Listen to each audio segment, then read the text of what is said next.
I came out of the Army in 1953, and the next year I started doing the photography. I was probably about 23, and I remember it was a very bad picture. It had a very strange kind of striped background and a kind of gangly, strange model, and the lighting was terrible. I was very, I'm embarrassed to say now, they're really an ugly photograph. Well, it started out when I did it sort of empirically, just trial and error. I didn't have any formal training in photography or go to a photography school. So it was all just trial and error. So finally I thought they weren't too bad. And I did have a group of young men who had posed for me. And I sent a few of them to Tomorrow's Man. And the man there was named Paul Evans, I believe his name was, and he thought they had some merit. And he said, we'd like to have you contribute to us, and we can give you some free advertising to compensate you for the photographs. And if you're interested in selling them nationwide, you can do that. I said, well, it sounds great to me, and I really started out just wanting to have the exposure. I moved to New York from South Bend, Indiana in 1956, and I opened first a gallery in my apartment in one room I had. I had a floor through in the village. And then later I actually rented extra space about 2 blocks away to do the photographs. And that was better because I didn't have to tear the house up every time I wanted to photograph. I started actually showing the photographs in Tomorrow's magazine about 1955 and went to 1959. And after that, of course, I got arrested because I was accused of doing pornography. I didn't think of it as pornography at that time, because to me, pornography, first of all, had exposed genitalia. There's usually more than one person in it. Nobody was touching their genitalia. There were no erections. So I felt I didn't think I was doing pornography. It was totally out of the blue. I didn't realize at that time that postal inspectors had infiltrated my mailing list, and they were the one that pursued it. And in concert then with the New York Police Department, they actually conducted the raid. And I came out of the blue. I had a friend visiting me from, an Army buddy who was visiting me from Georgia, and he came the night before, and so we had a wonderful evening, and the next morning we got up, we were going to go out and have breakfast, and suddenly I was grabbed on the street in front of my apartment and dragged back in. A dozen postal inspectors and police department people hauled me back in and ransacked the entire apartment. It looked like a hurricane had gone through it by the time they left. And then, of course, I was taken down to Center Street and booked. And fortunately, my lawyer got me out before evening, which was fortuitous for me. But it was totally out of the blue. And I didn't realize that, after all, that I'd been followed for months. These people followed me from my house to my production company that did my quantity printing for me, and various other places that I frequented. Well, it was absolutely devastating. I mean, I thought I was a pretty decent guy. I didn't think I was doing anything wrong. And after I got back out of that jail situation, well, not really jail, because I didn't really go to jail. They were processing me to keep me overnight, but my lawyer got me out very quickly. And I went home and kind of stared at the wall for about 2 weeks, wondering what I had done wrong. And it was a very upsetting period for me, because I really thought of myself as a fairly decent person. And all the people that I was doing business with and people who bought my photographs were delighted with it.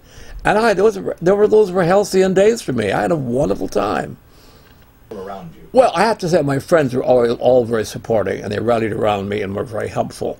I never heard from the models.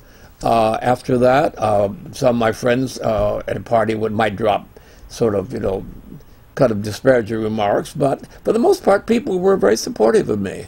And so that was very helpful. Of course, I had to start all over again with my life after that. My attorney advised me to go back to doing what I did before, so I would become a model citizen, so when we had to appear before the judge, it looked like I wasn't just dilly-dallying around and doing nothing, and all I was a criminal taking pictures, so to speak. And so I went back to the display that I did, but I worked for, at that point, for Sears Roebuck, and we designed all the windows in New York for the rest of the country to copy. So I did that for about 3 years, and then I worked as an interior designer in a department store in Queens. And that lasted for several years. And then in 1966, I became creative director in the fashion photography studio, which was a great coup for me because I'd worked as an interior designer and with a display, and I'd done theater design. So it was absolutely a perfect job for me. And that's what I did for the next 35 years of my life. Well, I think I always looked at men when I was a teenager, but I didn't really come out till I was about almost 20 years old to know that I really was going to be a gay man and indulge in man-to-man sex and not look back. So I was about 20 years old at that time. And that was just before I went into the service. And that was the time of conscription, of course, which was in 1951. And I really came out then in the service. And I was stationed in Texas. I was stationed in Washington, D.C., and I was stationed in the south of France, which was a wonderful experience. So I really came out in the service. Well, yes, it was a wonderful experience because I was always interested in the arts, and I was very much impressed by the French intellectuals of that period, like Jean Cocteau, Jean Marais, Jean Genet, all the intellectuals, Henri Malraux, and all these wonderful people were a great influence on me. And that to be able to be sent to France, to the very country where they lived, was an incredible experience. Now, all my buddies from my unit were from Texas, and they absolutely hated being in France. I reveled in it. They would say and stay into their lay in their bunks and get drunk every weekend. And every weekend I was in Paris or Biarritz or Madrid or Florence or someplace else. It was a joke that I was never around. So I made the most of it. I even learned to speak French there, and I even taught a little class on the base to tell at least how to say monsieur properly. So it was, to me, it was a wonderful experience. Being in France and coming out in France, and it was like a dream come true. And I always said I was very fortunate because that, of course, was the time of the Korean War. And I was reading about the Korean War, believe it or not, laying on the beach in Cannes. So I was really kind of a lucky man. I did my service, and I was part of the Army Engineers, so I felt I filled my time in the service, but I was extremely lucky. Came out in 1953, and I went back to my job in South Bend, working in a department store doing window display. And then about 1956, I decided that South Bend was really kind of becoming a backwater, and I had to move someplace where there was more excitement and something more that life was to give us. I had a great time in South Bend growing up. I lived in the country, actually, outside of South Bend, all my formative years. I was always a boy walking out in the woods and going in the ponds and in the creeks and gathering birds' eggs and watching nature and collecting flowers and picking wild berries. So I always thought it was wonderful to have a life of that kind and not just be an urban boy. But then I decided I really wanted to get out of South Bend. So with a friend that I shared an apartment with at that time, we moved to Greenwich Village in 1956. Well, some, of course, like anything else, some of them were really sweet boys, some of them were not so sweet. But most of them, people asked me, were they straight or gay? When I photographed in Indiana, most of the boys I photographed, I started in Indiana, of course. Most of the boys I photographed at that time were basically straight boys. I photographed very few gay young men at that time. When I moved to New York, then they became more gay boys, and some there were some straight ones also, but they were all delighted to be photographed, of course, because they all wanted pictures of their progress, how they looked, and I understand that. I think it's important for everybody, whether you're straight or gay, to have yourself photographed the way you were. So when you are an old fart back in, when you're in your 60s, look, I was once beautiful. Look how I looked. Well, it's very interesting because you realize these are all old men now. They're all in their mid to late 70s. And to me, they're forever young. They all look wonderful the way they look here. I say they're all between 18 to 25 years old. And they were tomorrow's men. And they were the great promise and promise fulfilled, because many went on to be contenders. But it is wonderfully rewarding at this point to see they're still there. And it's even more rewarding that people are appreciating how these young men looked during that era. 30, 40 years from now, They're going to be historical artifacts. Just so we look back on pictures of young men that were photographed by Ben Gloden, and they look dated, and I'm sure that mine will someday look dated too. I think bodies evolve; they look different in different eras, and so it'll be a historical artifact the way men looked during a certain period. And these are beautiful young men of the mid-50s. So I think I had a very small oeuvre when you think about it. I only worked for basically 5 years, and there were other people that were giants at that time, the same period, like Bob Meisner of Athletic Model Guild, Bruce of Los Angeles, and also Orlando of New York, and then of course earlier there was Quaintance, who did a lot of artwork. And so all these people were the giants. I sometimes think that my work was kind of a footnote of that period. But I think I made my own contribution. And I think some people thought that I maybe was a little campy in some of the things I did. And yeah, I think there's a certain sense of humor in some of the work I did. Some of it wasn't too serious. But I think in its own right, I think it'll endure. At least I hope so. I was born in 1929, so I am now 82 years old. And it's wonderful to look back. I think when I talk about the 18th century, the 19th century, excuse me, it doesn't seem that long ago, because I was born in the early part of the 20th century, so I still think that's not too far away. And now I think about the 19th century being eons ago. But it's wonderful because I've seen, of course, the gay world has changed so vastly, and gay rights have burst onward and onward on the brink of gay marriage, and all the we don't have all the rights we wish we had, but tremendous progress has been made. I have to say that I never really felt so put upon like many people did during what was a very oppressive period. Yes, I suffered from it because I was put out of business, but I never personally felt oppressed during that period. I always kept a positive attitude about myself, and I think that what has sustained me for 82 years. Well, I think you have to have a lot of interest in life. I mean, a lot of people are interested maybe in sex and drinking, and when that you're no longer sexually viable, or people aren't interested in you sexually, or drinking suddenly becomes less interesting. I think you have to have healthy interest in a lot of things in life. I have interest in travel, in theater, in fashion, a lot of interest, and I think it's very important that you have these interests to sustain you when you get to be an older person. And I wouldn't mind living till 85, now that I've reached 82. But when I was growing up as a kid, everybody, my contemporaries, all wanted to live to the year 2000. And so that was our goal. And so in the year 2000, I was about 70 or 71. And I never thought about the possibility of 2011. I thought, how wild. I mean, and here I am, and to me, every time I wake up and I say, my God, I'm still here. My main love was my partner of 48 years, Jack Alexander, who passed away last year in 2010. And as I say, it was a 48-year romance, and I was very pleased that we did that without any kind of a marriage contract, and we had a wonderful life together, very productive. We traveled, we restored houses, we had a wonderful life together. We always had a very open kind of relationship, which means that he could have certain dalliances outside of the relationship, as did I.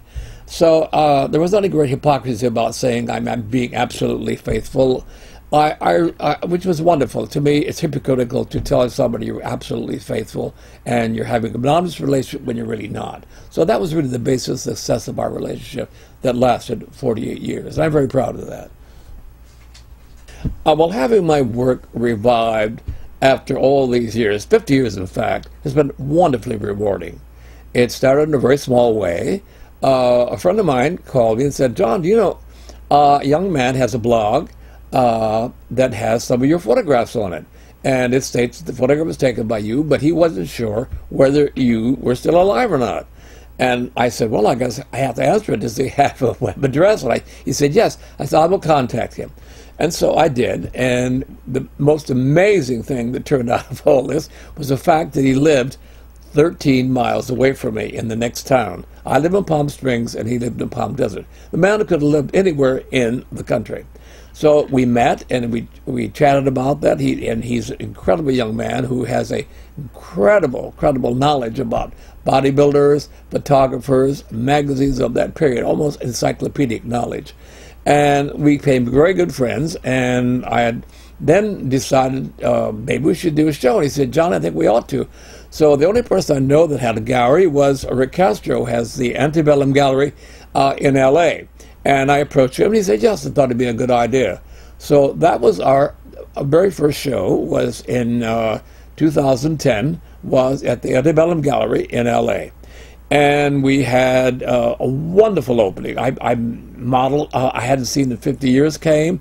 A lot of the people who were in the arts came here. A lot of my photographers that I knew came to that. It was a wonderful experience. And so that was the very first show. We got wonderful coverage in the gay press. And even one of the local papers, one of the counterculture papers, said, headlined their story about me before there was Mapplethorpe. Well, I thought that was absolutely wonderful, because I did precede Mapplethorpe by about probably close to almost 20 years. And what was even more interesting that I knew Robert Mapplethorpe at Fire Island in the 70s, when he first came notorious for doing his heavy S&M pieces. And of course, then he went on to be one of the great photographers of the century. So it was a wonderful thing to have that at that time. After we did the first show, I did also a show in San Francisco with the San Francisco Queer Arts Festival, where part of a group show, which was a wonderful experience to meet other creative people in photography, people who were painters, people who were sculptors. So that was a great experience. Then I have a friend of mine who lives in Berlin, who said, you know, John, I'd like to introduce Europe to your work. Suppose we work and arrange some kind of exhibition there. I said, well, the place I'd like to start would probably be in Paris. That would be a great experience for me, because I adore Paris, my favorite city of the world. And there was a wonderful gallery called the Galerie Au Bonheur du Jour, and it's run by a woman named Nicole Canet. And she specializes in erotica, both male and female, but mostly male. And she's been there a number of years, and she's in the premier, a great location in Paris. You know, it's like a block from the Louvre and a block from the Paris Opera, so she is in a great location. So we approached her, and she was very excited about the idea. Well, we went on to actually produce the show there, which was a tremendous success. And we had 500 people go through the show on the opening day. We sold 35 pieces of photography, which was, of course, wonderful, since we hadn't sold any previously. And we, of course, went through something like 70 bottles of champagne, which is great. Everybody got properly soused. And maybe that helped buy the pictures, I don't know. Sell the pictures, rather. But it was a tremendous evening for all concerned. I made a lot of new friends and met a lot of people who worked in the photography, people who did erotic work like I did. And it was a transcendently wonderful experience. And that's, of course, Bob, where I met you. And you came there, and you were part of the show. And what we've done in some of our shows, we tried to reproduce some of our models, so to speak. We took some of the models we had that were photographed as sailors, and were photographed as cowboys and leathermen, and we had the boys actually serving the champagne and the canapes dressed as these people. And so, unfortunately, one of our boys didn't show up, and Bob, as you remember, you became our construction worker. And another friend of mine became the cowboy. And then we had a beautiful young man who was 20 years old, who came from Berlin and was the cowboy. And of course, it was a huge success since he was only 20 years old, which was generally the period that I photographed young men. I usually photograph young men between the ages of about 18 and 25. So he actually fit the bill perfectly. And it was a huge success. I think he got cards from probably 20 gentlemen who would like to know him better. But Madame Kennedy was delighted. She did a lot of business. We had photographs. We had posters, rather, all over Paris, in all the bars and all the gay places, all over just the city in general. So it was just a transcendently, again, wonderful experience to have that in Paris. Then we also did a small show in Liège, in Belgium, and the most recent show we did was in Antwerp and also in Brussels. And that was done at a very prestigious design center called the Winkelhaus, which is a design center for fashion and other parts of the arts. And that was an equally big success. And now our next big show, which we're planning, is going to be in Berlin. And that's going to, I think, going to be even a bigger show yet, because we have a lot of publicity out, a lot of PR out on it, and we have a lot of people who are our sponsors. So we're really looking forward to that. There are several people I'd like to really thank. First of all, my partner for 48 years, who sustained me during difficult times, and I sustained him when times were difficult for him. And it was a wonderful relationship. I look back with great pride. Also, I'd like to thank Alan Harmon, who is my current archivist, who really saved all my work and encouraged me to present it back to the world. I like to thank people like Bob Patrick, who has helped me and appeared in some of my shows and is a great friend. I'd also like to thank Bernd Elfans, who is my project manager for Europe. All these people have been very instrumental in encouraging me. Also, I'd like to thank people like Greg Day, who also encouraged me. Greg Day is one of our contemporary photographers. Also Rick Castro, who gave me my first show. So these were people that are all instrumental to getting me back in the public's eye, and I can't thank them enough.